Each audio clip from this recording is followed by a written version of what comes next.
Hi friends, இன்னைக்கு நம்ம கோவை சமையலில் ரொம்ப ஹெல்த்தியான சட்னி பார்க்கலாமாங்க. உளுந்து சட்னி. இடுப்பு வலி முதுகு வலி இருக்கவங்க கண்டிப்பாக இதை வந்து சேர்த்திக்கோங்க.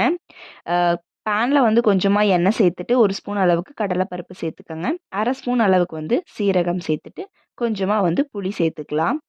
இப்போ 1 கப் அளவுக்கு வந்து வெள்ளை உளுந்து வந்து ஆட் பண்ணிக்கோங்க. அது கூட 3 வரமிளகாய், 1 ஸ்பூன் அளவுக்கு உடச்ச கடலை வந்து சேர்த்துக்கோங்க. சேர்த்துட்டு நல்லா வணக்கி விட்டுக்கலாம். இப்போ தேவையான அளவு உப்பு வந்து ஆட் பண்ணிக்கோங்க. ஆட் பண்ணிட்டு நல்லா வணக்கி விட்டதுக்கு அப்புறமா ஒரு 4 பல் பூண்டு வந்து தட்டி சேர்த்துக்கலாம். தோலோட சேர்த்துக்கோங்க. இப்போ எல்லாத்தையும் ஆறுனதுக்கு அப்புறமா ஒரு ஜாரில் போட்டு நல்லா வந்து பேஸ்ட்டாக அரைச்சி எடுத்துக்கோங்க. அவ்வளோதான். இப்போ சட்னிக்கு தாளிக்கிறத வந்து நம்ம தாளிச்சு கொட்டினோம்னா சூப்பரான உளுந்து சட்னி வந்து ரெடி ஆயிடுச்சு. இது கூட இட்லி வச்சு சாப்பிட்டு பாருங்கள். செம்ம பெஸ்ட்டு காம்பினேஷனாக இருக்கும். இடுப்பு வலி முதுகு வலி இருக்கிறவங்க கண்டிப்பாக அதை சாப்பிடுங்க. தேங்க்யூ.